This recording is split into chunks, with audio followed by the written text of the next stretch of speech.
명품을 파는데 수익률이 안 나와서 걱정인 분들이 많아요. 크림이나 반란에 명품을 올리면 잘 팔리긴 하는데 실제로 버는 돈은 만족하기 어려운 경우예요. 명품 사업은 최대한 적은 금액으로 최대한 많은 마진을 남기는 게 또 중요할 수 있으니까요. 제가 실제로 이태리 부티크에서 636.48유로에 우리 돈으로 대략 90만원에 수입했던 구찌 파우치 가방을 128만원에 팔았던 적이 있어요. 이거 하나 팔아서 대략 18만원 정도 남길 수 있었는데요. 어떻게 해야 이런 식으로 명품 사업에서 높은 수익률을 남길 수 있을까요? 제가 사용하고 있는 방법에 대해서 말씀드릴 테니까요.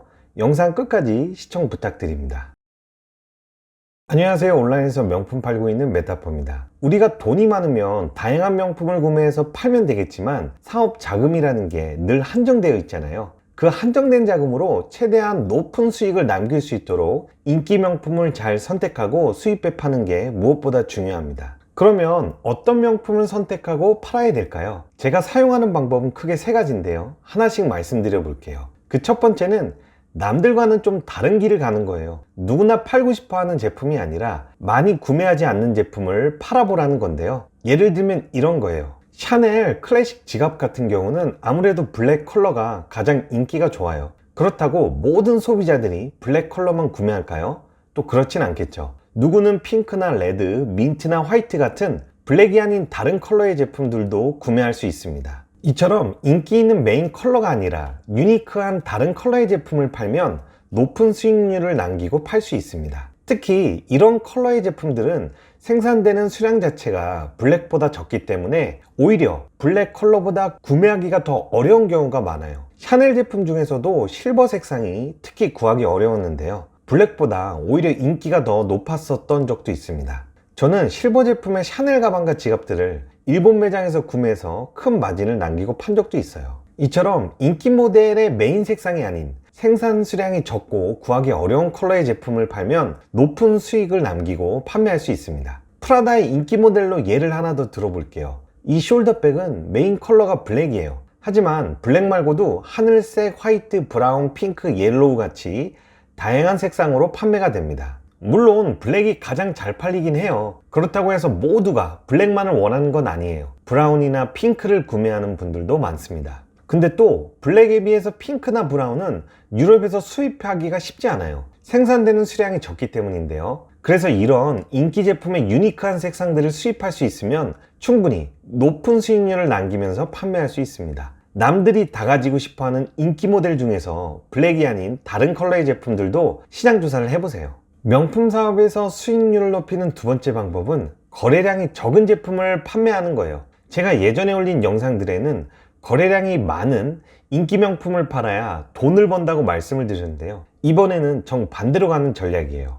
크림이나 발란, 트렌비 같은 명품 플랫폼에서 거래된 흔적이 거의 존재하지 않은 그런 제품을 팔아보라는 건데요. 거래 자체가 많지 않은 명품들은 큰 수익률을 남기고 팔 수 있어서 그래요. 물론 여기서는 한 가지 조건이 필요합니다. 거래량이 없는 제품이 현재 해당 브랜드의 공식 홈페이지에서는 비싸게 판매되고 있는지 확인해 봐야 돼요. 즉 명품 브랜드의 공식 홈페이지나 백화점 매장에서는 비싸게 판매되고 있지만 온라인에서는 거래량이 적은 그런 제품을 수입해 팔아보라는 거예요. 명품 브랜드에서는 열심히 홍보도 하고 판매는 하는데 온라인에서는 거래량이 적다는 건 무슨 의미일까요? 그건 소비자들이 느끼는 가격 저항선 때문에 그래요. 백화점에서 판매하는 제품을 사고 싶어 하는 분들은 많지만 구매자들이 생각하는 가격대보다 온라인에서 판매되는 가격이 비싸기 때문에 구매를 망설이고 있을 가능성이 높다는 거죠. 이런 제품들은 지금 판매되는 가격보다 조금만 더 싸게 팔아도 많은 고객들이 구매를 대기하고 있을 가능성이 높아요.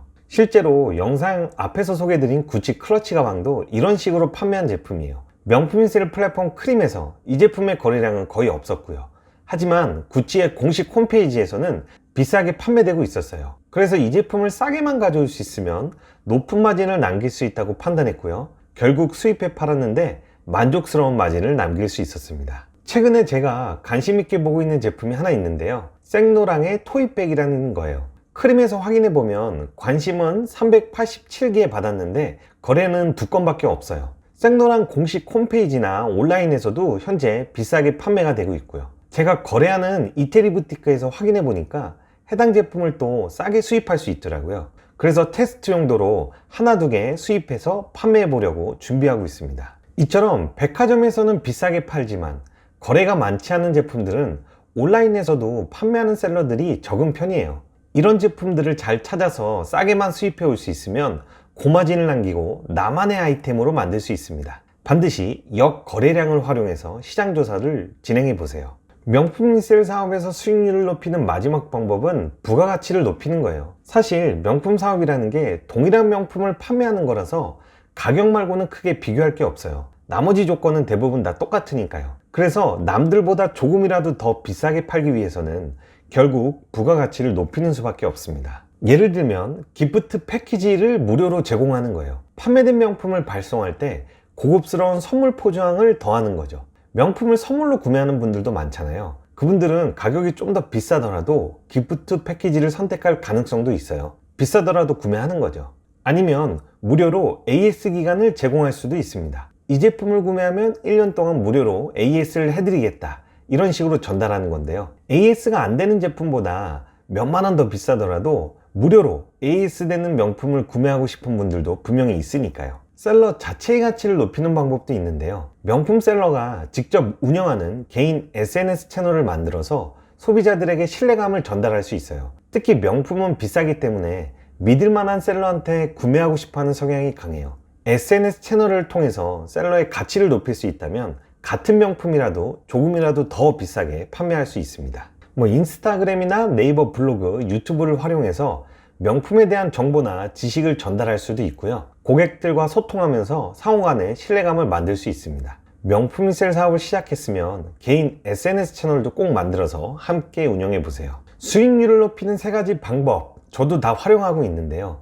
메인 컬러가 아닌 다른 제품을 팔거나 거래량을 역으로 활용하는 거죠. 개인 셀러의 부가가치를 높이면서 가격을 좀 더 비싸게 판매하기도 합니다. 이 세 가지를 적극적으로 활용할 수 있으면 자연스럽게 높은 마진을 남길 수 있는 나만의 아이템을 계속해서 늘려나갈 수 있어요. 명품 리셀 사업에는 관심이 있는데 진짜 돈을 벌 수 있을까? 진짜 높은 수익률이 나오긴 할까? 이런 고민을 하고 계신다면 앞에서 소개드린 세 가지 방식을 모두 활용해 보시고요. 물론 처음에는 좀 어려울 수 있어요. 역거래량 제품이나 유니크한 색상의 제품들은 소량씩 수입해서 판매해 보는 걸 추천드립니다. 명품 셀러의 부가가치 높이는 방법도 꼭 활용해 보시고요.